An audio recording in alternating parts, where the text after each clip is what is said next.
crisp, invigorating morning air seemed to hum with an electric undercurrent of anticipation as Ron Weasley, the revered and imposing CEO of Weasley Industries, made his grand entrance into the cavernous conference room. The moment he crossed the threshold, an immediate, reverential silence fell over the gathering. His presence alone commanded such profound respect and apprehension that it was almost tangible, a testament to his towering influence and formidable reputation in the business world. If you are not subscribed, I recommend you subscribe and activate the bell so you don't miss any videos. With an air of commanding authority and unassailable confidence, Ron strode purposefully toward the head of the opulent, meticulously polished mahogany table, his every step resonating with the weight of countless high-stakes negotiations and strategic decisions. As he settled into his chair at the head of the table, he assumed a posture of calculated detachment, his gaze sweeping across the room with a piercing, strategic intensity that seemed to measure every individual's worth and potential. The grand room was packed with an array of representatives from various prestigious firms, each one a symbol of ambition and enterprise, their faces a mixture of eagerness and nervous anticipation. Each seat around the table was occupied by individuals whose hopes and aspirations hinged on the outcome of this pivotal meeting.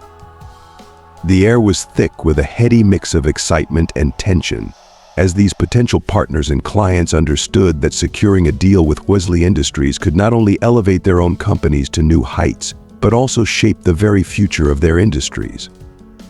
The stakes were immeasurably high, and the atmosphere was charged with an almost palpable sense of urgency and gravity, reflecting the immense importance of the negotiations that were about to unfold. He could almost feel the weight of their yearning gazes upon him, each pair of eyes brimming with a palpable sense of desperation and admiration, fixated on his commanding presence. It was clear to him that he was the central figure in their collective ambitions, the one holding the keys to their potential success.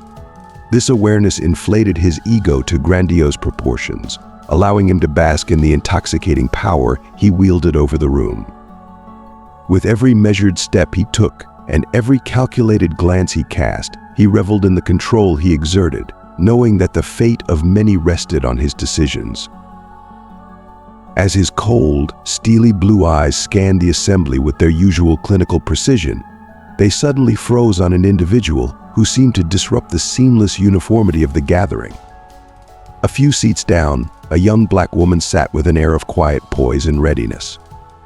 Her notebook was open and her posture was alert, signaling her preparedness to engage in the proceedings. She was impeccably dressed, her attire reflecting a sharp professionalism that was hard to ignore. Her demeanor was calm and assured, yet there was an incongruous element to her presence that seemed to jar with the rest of the room's composition. Ron's gaze lingered on her with a growing sense of unease, his brow knitting together in a deep frown of disapproval. It wasn't her age or gender that triggered this reaction, those were mere details in the grand scheme of his perceptions. Instead, it was the stark reality of her being the only black person in the otherwise homogeneous assembly that gnawed at him. This anomaly in his carefully orchestrated environment struck a discordant note. His thoughts darkened with a silent query. Who permitted her presence here? The question, laden with an unspoken and uncomfortable edge, revealed a deep-seated discomfort with the disruption of the room's expected conformity. The sense of being confronted with an unexpected element in his meticulously controlled sphere stoked an inner agitation, amplifying his already simmering discontent. He found himself grappling with a vague sense of unfamiliarity when he glanced at her. Her presence, starkly incongruous in a meeting of this magnitude, struck him as an unsettling anomaly in oversight or an error in judgment that shouldn't have occurred. As the meeting unfolded, Ron stepped into his role with an imposing blend of confidence and authority. His voice boomed through the high-ceilinged room, reverberating off the polished walls with a gravitas that commanded immediate attention. Each utterance was imbued with an air of grandiose certainty, meticulously crafted to assert his dominance and diminish the contributions of those around him. Ladies and gentlemen, let us not squander the precious minutes we have been allotted, Ron began, his tone dripping with a refined arrogance. I'm certain you are all well acquainted with the exceptional advantages that Wesley Industries brings to the forefront of the trading industry. We are not merely leaders in this field, we are its true pioneers, its visionary pathfinders. His words flowed with a smooth, calculated dismissiveness, each sentence a testament to his belief in the unparalleled superiority of his company. The response from the room was a tapestry of reactions. Some attendees mirrored his self-congratulatory sentiments with enthusiastic nods, their faces reflecting a forced alignment with his narrative. Others, however, exhibited a more subtle discomfort, their furtive glances and shifting postures betraying a sense of unease. Amidst this charged atmosphere, Anna Gellert, the young analyst, maintained a deliberate silence. Seated a few spaces away, her expression remained an inscrutable mask, concealing her inner thoughts. She watched with a measured calm as Ron's grandiose performance unfolded, her gaze steady and unflinching. There was something almost enigmatic about her demeanor, a quiet strength that contrasted sharply with the ostentatious display of superiority dominating the room. As Ron continued to bask in the reflected glory of his rhetoric, Anna remained a silent observer, her presence a subtle yet poignant reminder of the broader spectrum of voices and perspectives within the room. Anna had certainly encountered her share of arrogance throughout her career, but nothing quite matched the sheer audacity and condescension exuded by Ron Whitley. His demeanor went beyond mere self-assurance. It was a brand of arrogance so overt and dismissive that it bordered on offensive. As the meeting wore on, Ron's responses to inquiries became increasingly dismissive, his hand waving away questions with an air of casual disdain.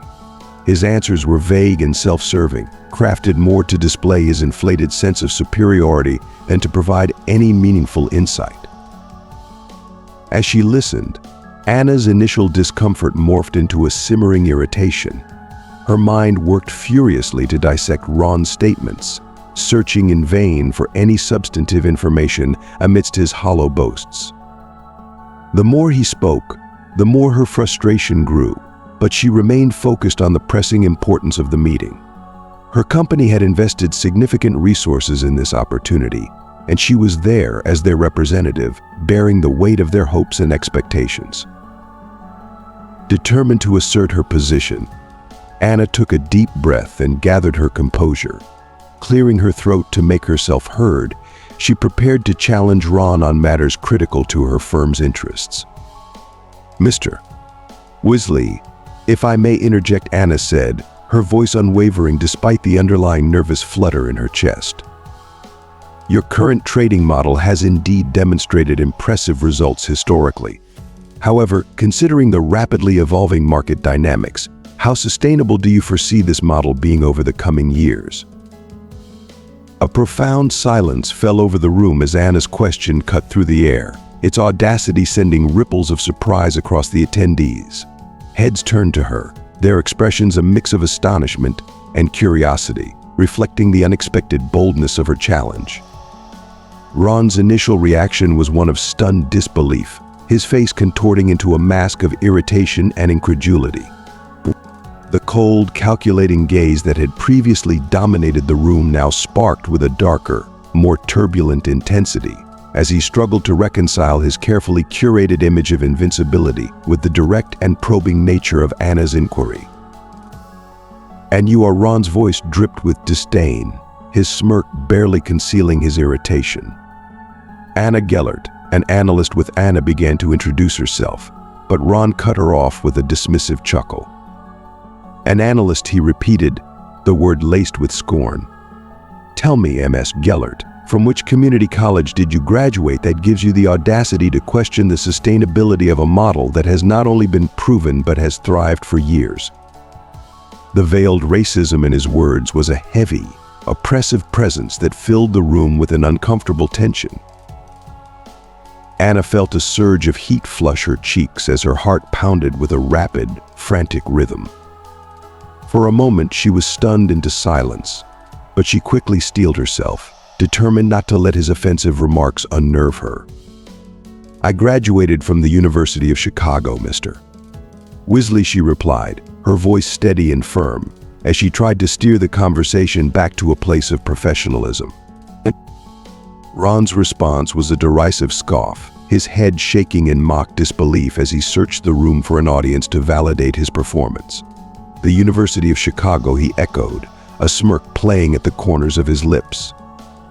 "Well, it seems even the most prestigious institutions are lowering their standards these days." A ripple of nervous, uneasy laughter spread through the room, further deepening the flush on Anna's face. She pressed her lips tightly together, struggling to maintain her composure in the face of blatant disrespect and racism. As the meeting dragged on, Ron's jabs became increasingly personal and cutting. Whenever Anna attempted to redirect the conversation to the financial specifics of their potential deal, Ron would sharply interrupt her. "Ms. Gellert, please, don't embarrass yourself further. Your contributions here are as unnecessary as they are ill-informed," he snapped, his voice dripping with contempt and condescension. Anna took a deep breath, her hands clenched tightly in her lap to prevent them from trembling. She scanned the room, hoping for some sign of support, but found only a sea of indifferent faces. Most seemed either amused by Ron's display or apathetic to her plight, unwilling to challenge his formidable presence. Despite feeling isolated, Anna refused to be defeated. She made one last effort to contribute, but Ron remained relentless. "Honestly, Ms. Gellert, take a look around you. Do you see anyone else here who looks like you? No. Then perhaps it's best if you refrain from speaking out of turn," he said, his words intended as a harsh, humiliating rebuke. That was the final straw. Anna stood up abruptly, the screech of her chair against the floor slicing through the tense silence. All eyes in the room turned to her, some wide with shock, others obscured behind hands and whispered exchanges. "Thank you for your time, Mr. Wesley and everyone," Anna said, her voice ringing with a mix of controlled fury and unwavering dignity. "It's clear that this isn't the right fit for our company." With that, she gathered her materials with a deliberate calm and walked out of the room, her head held high despite the tremors in her hands. As she exited, she could feel Ron's disdainful gaze boring into her back, but she refused to turn around. Her resolve solidified by her sense of self-worth and dignity. Anna didn't need to see Ron's smirk to know it was there, etched into his face with the same arrogance that had pervaded the meeting. As the door closed behind her with a final, resounding thud, the room was enveloped in a heavy silence. The echo of her departure lingered in the air, a palpable reminder of the confrontation that had just occurred. Ron leaned back in his chair, a self-satisfied grin spreading across his face as he savored what he perceived as a victory. Unbeknownst to him, the true repercussions of his actions were far from over. In the quiet aftermath of the meeting, the room remained steeped in a tense stillness, broken only by the murmur of subdued conversations and the occasional shuffle of papers.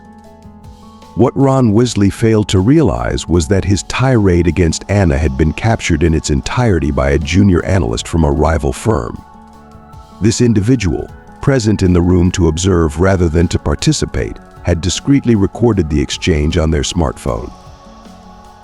Originally, the video was shared within a small, private group as a cautionary example of poor meeting conduct, a way to highlight the importance of professionalism and respect.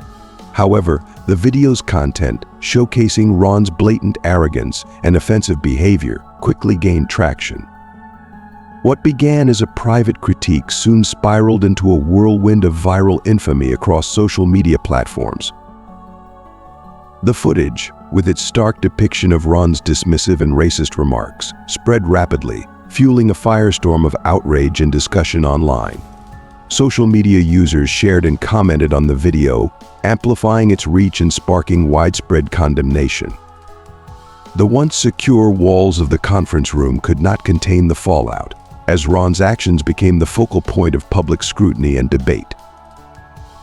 The video exposed Ron's derogatory comments and condescending attitude with startling clarity, vividly illustrating the worst aspects of corporate racism and sexism. By the next morning, it had spread like wildfire across social media, sparking a massive wave of public outrage. Thousands of comments flooded in, condemning Ron's behavior and demanding swift consequences. Boycott Weasley Industries became a rallying cry, reverberating through the internet as a unified chorus of disapproval. Inside Weasley Industries, the morning was chaotic and fraught with tension. Ron arrived at his office to find his inbox overflowing with angry emails and his phone buzzing nonstop. His assistant, her face etched with stress, handed him a printout of trending topics on social media. His name dominated the top spot. "Sir, this situation is escalating rapidly. We need to address this immediately," she said, her voice tight with urgency. Ron glanced at the headlines, his complexion growing ashen as he absorbed the gravity of the situation. "It's just a misunderstanding," he mumbled, more to himself than to his assistant. "It will blow over." Yet even as he spoke, he sensed the magnitude of the crisis looming over him. Before he could muster a coherent response, his phone rang with an incoming call from Mac Gellert. Panic surged through him. Mac Gellert was not only a respected titan of the industry, but also the father of Anna, the very woman Ron had so callously belittled. Mac's voice thundered through the line the moment he answered, filled with palpable anger and sharpness. "I just saw the video. How dare you treat anyone like that? Especially my daughter." Ron's voice wavered as he attempted to defend himself. "Mac, listen, it's not what it looks like. We were just..." "Save it, Ron. I've seen enough of that video to know exactly what it looks like," Mac interrupted, his tone leaving no room for negotiation. "You publicly humiliated my daughter. You're a disgrace to this industry." "Mac, please, let's talk this through. We can sort this out," Ron pleaded, desperation creeping into his voice. "There's nothing to sort out. I'm withdrawing all my investments from your company. And our partnership, it's terminated effective immediately," Mac declared decisively. The call ended abruptly, leaving Ron in a state of stunned silence. His worst fears were materializing before his eyes, and the full weight of the backlash pressed down on him with a crushing force. The damage was done, and the road ahead seemed fraught with insurmountable challenges.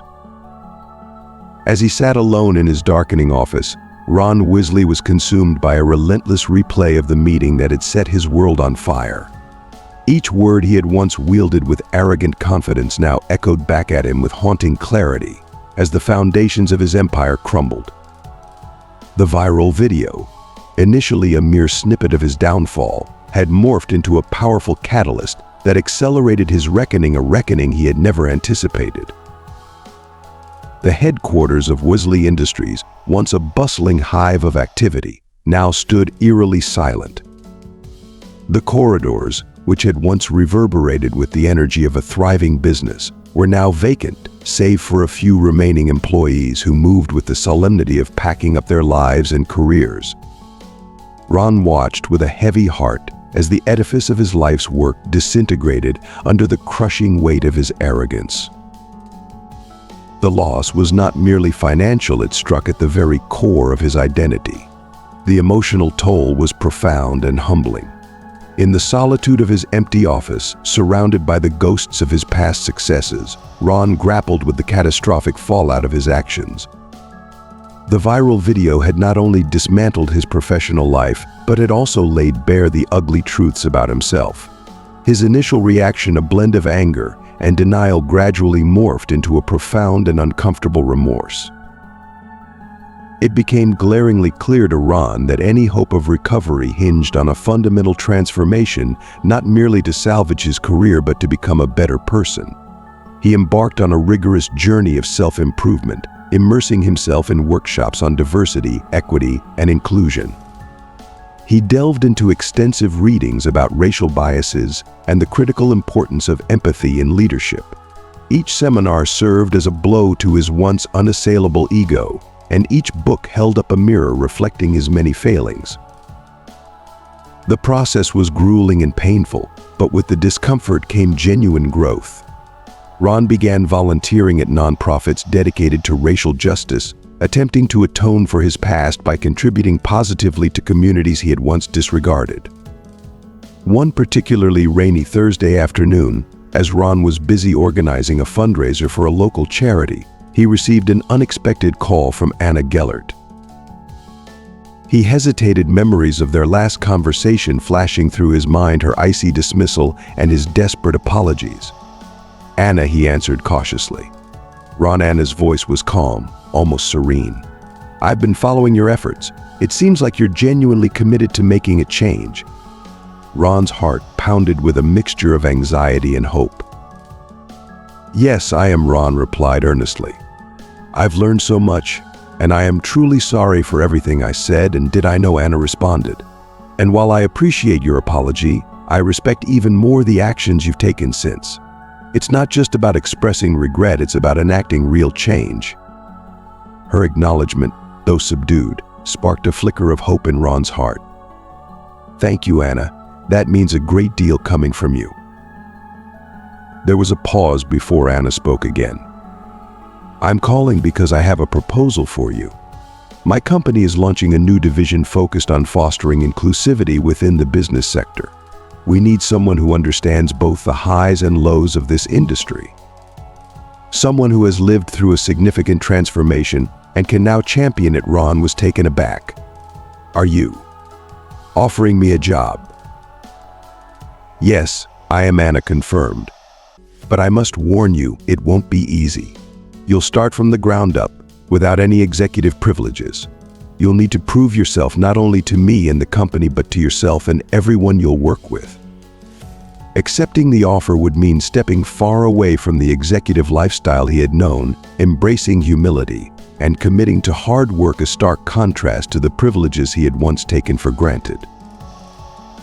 Yet, amidst the turmoil and chaos, Ron experienced an unexpected surge of gratitude and renewed determination. "I'll take the job," he declared, his voice resolute. "And I'll give it my all, Anna. Thank you for this opportunity." Anna's tone remained stern, yet there was a glimmer of hope in her words. "You'll be accountable every step of the way, Ron.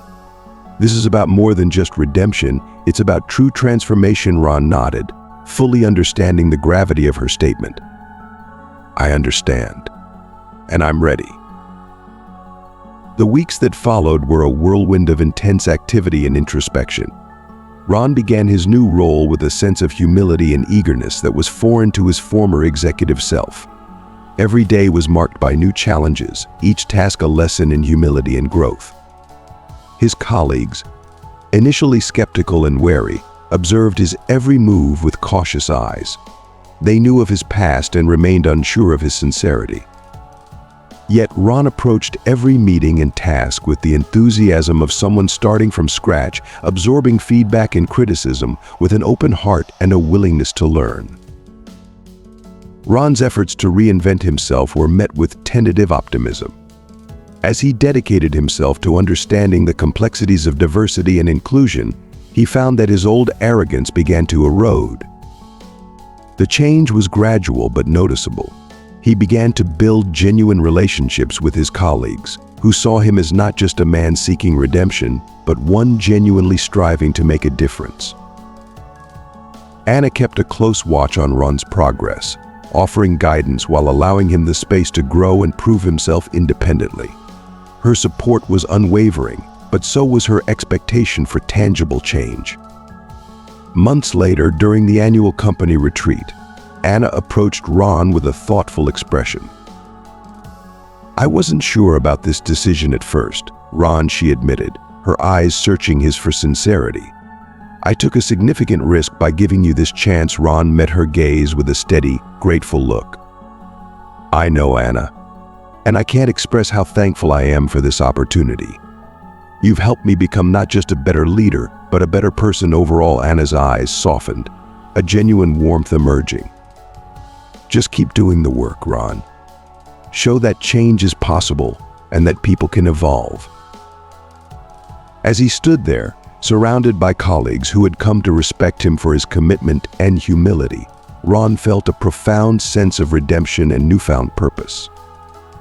The journey had been arduous, filled with painful self-reflection and relentless effort, but it had transformed him in ways he never anticipated. This was not merely a new chapter in his career.